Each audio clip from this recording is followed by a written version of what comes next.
Technical Outlook 10 Agustus 2022 jam 1 siang. Sekarang kita akan melihat dari sisi pound sterling terlebih dulu, karena pergerakan untuk crude oil dan juga emas nampaknya sudah sesuai dengan apa yang kita perkirakan tadi pagi. Oke, kita lihat dari pound sterling yang sudah berada di 1.2068 setelah menyentuh 1.2082.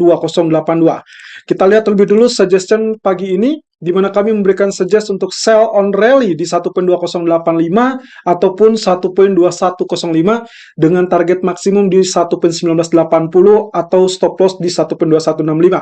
Oke, salah satu alasannya adalah kaitannya dengan rilis data CPI Amerika nanti malam. Oke, perhatikan terlebih dulu dari grafik daily chart yang kecenderungannya ditutup dengan small candle kembali atau kita sebut dengan doji candle. Jika sebelumnya shooting star yang berwarna atau real body berwarna putih, namun kemudian kemarin kembali ditutup dengan shooting star, tapi kali ini dengan relatif kecil. Ya, bodinya atau real bodinya relatif lebih kecil, dan ini menandakan bahwa kenaikan kemarin hanya sekedar pullback, lalu kemudian dia kembali mengalami penurunan. Oleh karenanya, kalau kita perhatikan dari zonasi dua candle tersebut, maka yang harusnya terjadi adalah pola penurunannya. Nah, inilah yang akan terjadi kalau memang ternyata pola penurunan tersebut berhasil menyentuh atau bahkan tembus zonasi area ini. Ini adalah zonasi 1.1960, maka dia akan lebih dalam lagi, akan terjadi penurunan sampai level 1.17 kembali. Tapi, apakah ini bisa terjadi atau tidak? Rasa-rasanya untuk hari ini belum akan terjadi, kecuali di hari Jumat saat rilis data GDP Inggris.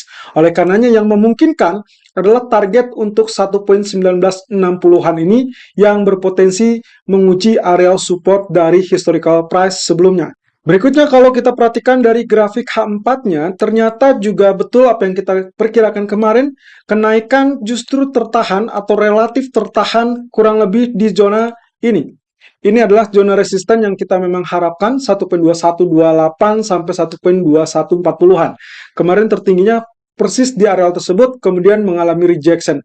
Ya, ini berarti melanjutkan rejection yang terjadi sejak zona tertingginya di 1.2280-an, lalu kemudian dia lanjutkan dengan rejection yang ketiga. Oleh karenanya, kalau kita ambil jalan pintasnya, maka kemungkinan areal resisten ataupun support yang sudah terjadi, maka ini berpotensi untuk siap-siap dijebol. Nah, oleh karenanya harapan kita untuk hari ini, dia akan meluncur dengan targeting yang ada di zona 1.1930-an. So, ada kisaran 1.1960 dan juga 1.1930-an untuk memungkinkan terjadinya pola penurunan berikutnya. Namun, ini akan mengalami kegagalan kalau memang ternyata kenaikan berhasil menembus zona resisten. Ya, ini akan menggagalkan pola tekanan yang diharapkan. Namun untuk saat ini kami masih memberikan rekomendasi untuk tetap melakukan sell saja dengan target 1.2020 yang terdekat. Kalau memang ternyata tembus 1.2000, silakan pertahankan kurang lebih sampai 1.1980 atau 1.1960. Dan tentunya jika berhasil tembus 1.1960, itulah pertanda bahwa dia bisa mengalami penurunan lebih lanjut. Tapi saran kami, tahan terlebih dulu untuk posisi sell-nya karena masih ada data Inggris yang akan menantikan di hari Jumat. Kemudian untuk stop loss-nya tetap dipertahankan di 1.2165, artinya Anda boleh men-switch ataupun merubah strategi menjadi buy kalau memang ternyata berhasil tembus zonasi 1.2160. Di sisi lain, untuk crude oil yang juga ternyata kemarin sudah sesuai dengan apa yang kita perkirakan. Sempat swing low 89.04, kemudian dia naik ke level 92.80 atau 92.60. Nah, juga sempat kita bahas di live streaming hari Senin, termasuk juga yang kemarin, karena potensi resistance 93. Selama dia tidak ditembus, maka dia berpulang untuk mengalami penurunan. Anda cek di sini, areal kemarin yang terjadi kenaikan justru bersih yang ada di zonasi ini. Dan ini menandakan rejection, lalu kemudian dia ditutup dengan, ya kita sebutnya dengan high wave candle. Oleh karenanya, hati-hati dengan pola penurunan berikutnya di level 88 atau bahkan bisa saja tembus ke level 85. Itu dengan catatan, beberapa kali yang terjadi kenaikan selalu gagal untuk mengalami penembusan di atas 93.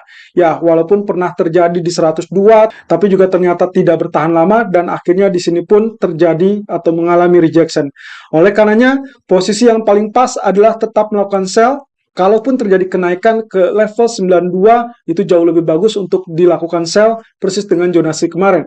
Tapi nampaknya sampai saat ini dia masih tetap bertahan, zona tertingginya adalah 90,68, dan tentunya ini mengakibatkan pola penurunan yang jauh lebih besar dan berkelanjutan. Nah, berikutnya perhatikan di grafik H4-nya yang juga mengisyaratkan pola penurunan yang berpotensi berlanjut. Oke, ini juga menunjukkan rejection-rejection yang sempat terjadi beberapa kali, dan tentunya ini mengisyaratkan sesuatu hal yang memberatkan terkait dengan kenaikan harga minyak ya untuk kembali di atas level 95. Untuk saat ini setidaknya dia masih berpotensi bergerak di kisaran 92 sampai level 87, atau bahkan bisa bergerak jauh lebih rendah. Kalau misalkan diperhatikan dari pola pergerakannya, maka di sini dia terjadi rejection, dan kita anggap ini adalah zigzag level atau ya areal zigzagnya yang memungkinkan pola pergerakan tersebut justru cenderung berulang. Ya, ini berarti dia akan berpotensi tembus di bawah level 87 yang memungkinkan untuk menjadi areal 85. So, skenario untuk hari ini, kita tetap dalam jalur untuk melakukan sell on rally di area 92 ataupun 92.20 untuk yang paling ideal. Lalu kemudian target maksimum 90. Tapi Anda lihat sendiri, running price sulit untuk mengalami kenaikan di atas 91, bahkan tertahan di 90,68.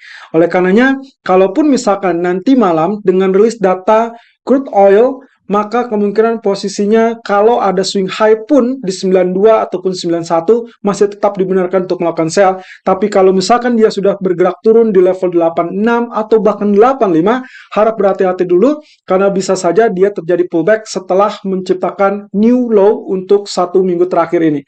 Di terakhir yang kita akan lihat dari sisi emas, di mana pergerakan sudah berada di 1787.80 dengan areal tertinggi 1795 dan low 1787. Oke, cek terlebih dulu. Areal suggestion yang tadi pagi sempat kami sampaikan adalah melakukan sell kurang lebih di zona 1794 dan 1796, berarti sudah sesuai karena memang target ataupun kenaikan di pagi hari tertahan di level 1795.10, dan sekarang pun sudah berada di running price 1787.90 dengan low 1787.40, yang berarti target pertama kita sudah tercapai di 1788. Tinggal permasalahannya apakah 1782 ini sanggup dicapai atau bahkan ditembus.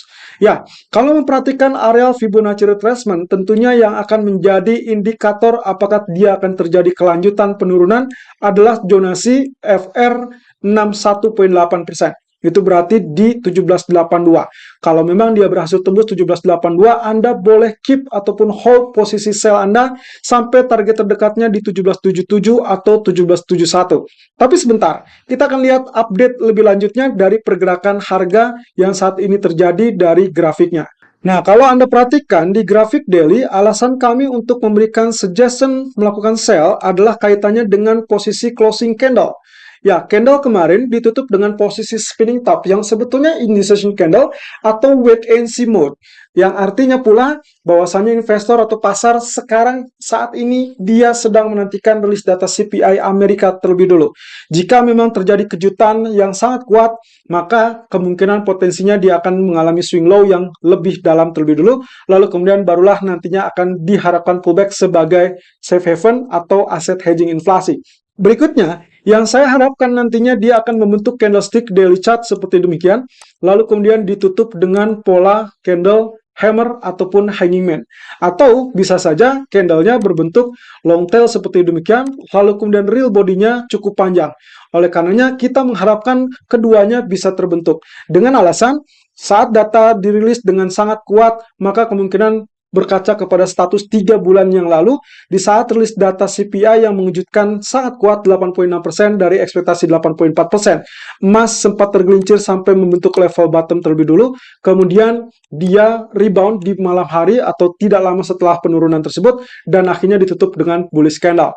Oleh karenanya di kondisi ini, bisa saja sebelum terjadi kenaikan, dia akan menguji terlebih dulu areal 1776 atau bahkan 1758. Kemudian ditutup tutuplah di area biru atau di area resisten 1780-an atau 1790-an. Nah, oleh karena itu, kemungkinan potensi dari wave kedua yang pernah kita bahas di live streaming hari Senin kemarin, kemungkinan bisa segera terwujud dengan adanya rilis data yang mengejutkan. Ingat, data tersebut harus jauh lebih kuat daripada ekspektasi atau bahkan mendekati atau bahkan lebih daripada 9,1% di bulan yang lalu. Artinya, next candle, kalaupun misalkan kita harapkan akan terbentuk atau berpotensi membentuk pola Elliott Wave, maka yang diharapkan kemarin adalah seperti demikian, wave 1, kemudian wave kedua, lalu kemudian nantinya akan wave ketiga, dan seterusnya kita tunggu wave keempat, wave kelima. Tapi untuk sementara ini kita terfokus lebih dulu kepada wave keduanya. Apakah wave kedua tersebut bisa terwujud atau tidak? Karena yang paling penting adalah menemukan bottom dari wave kedua tersebut. Kemudian beralih kepada grafik H4 yang sebetulnya kemarin kalau misalkan Anda perhatikan, kita sempat mengalami kenaikan dan rejection dari areal trendline tersebut. Ya, ini adalah trendline supportnya, lalu kemudian dia mengalami kenaikan persis dengan apa yang kita perkirakan, mendekati 1801 atau 1802. Walaupun terhenti 1800, lalu kita coba fokuskan dengan zonasi high tersebut, teman-teman. Ya, kalau misalkan diperhatikan, maka zonasi high tersebut adalah higher high, yang berarti membentuk pola dari high menuju high yang baru yang lebih tinggi. Sementara kalau kita perhatikan dari zonasi RSI atau indikatornya, justru dia mengalami penurunan, yang berarti dia membentuk pola high menuju lower high.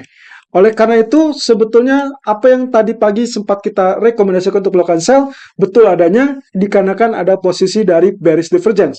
Di sisi lain, kalau kita lihat dari posisi grafiknya, justru dia membentuk pola yang disebut dengan rising wedge, yang ternyata ya tepat dengan area resistennya, dan sekarang dia sedang menuju atau menantikan penembusan dari zona support. Itu sebabnya kalau kita ukur lagi, maka target yang benar dari pola rising wedge tersebut akan berada di kisaran 1749 atau 1750-an. Nah, ini dengan catatan teman-teman, bisa saja dia memenuhi target sampai 1749 atau hanya sekitar 50-70% dari target tersebut. Itu berarti kisaran 1755, 1765 adalah target yang terdekat dari pola rising wedge. Dan tentunya kalau memang terjadi kejutan ataupun data yang ternyata inflasinya lemah, maka diharapkan nanti demand bisa muncul di kisaran 65 ataupun 55. Itu sebabnya di malam hari, kalaupun misalkan kita sudah melakukan sell on rally dan juga target TP pertama pun sudah selesai, maka kita fokus dengan TP kedua atau bahkan menahannya kalau memang ternyata tembus 61,8%. Tapi di malam hari, harap berhati-hati dengan switch strategi Anda untuk melakukan buy, karena bisa saja tertahan di zonasi 50% ataupun 38,2% di kisaran 1750 sampai 1758. Atau yang terdekat tadi 1755 sampai 1765 diakibatkan dari target 50% atau 70% dari rising wedge. Nah, oleh karena itu di grafik H1-nya tercermin lagi dari pola yang sebelumnya sempat terjadi. Oke, saya hapus terlebih dulu areal yang terjadi tadi malam dan sekarang kita perbarui dengan areal yang sama dengan yang kita share tadi pagi. Nah, inilah yang menjadi pusat perhatian kita 1782 dan juga next 1777. Oleh karena itu, skenario masih tetap bertahan dan sampai ke TP kedua atau bahkan ditentukan dari penembusan 1782 tersebut apa tidak. Tapi di malam hari saat tulis data CPI, maka perhatikanlah grafik keempat Anda yang memungkinkan untuk terjadinya rejection di zonasi 50% ataupun 61,8%. Tentunya 3 level area 38,2%, lalu kemudian 50% dan 61,8% diharapkan menjadi zonasi demand, sehingga nantinya kita akan harapkan polanya adalah berbalik untuk mengalami kenaikan atau rebound. Selalu gunakan stop loss dan risk management sesuai dengan equity dan strategi trading Anda. Irfan untuk Agrodana.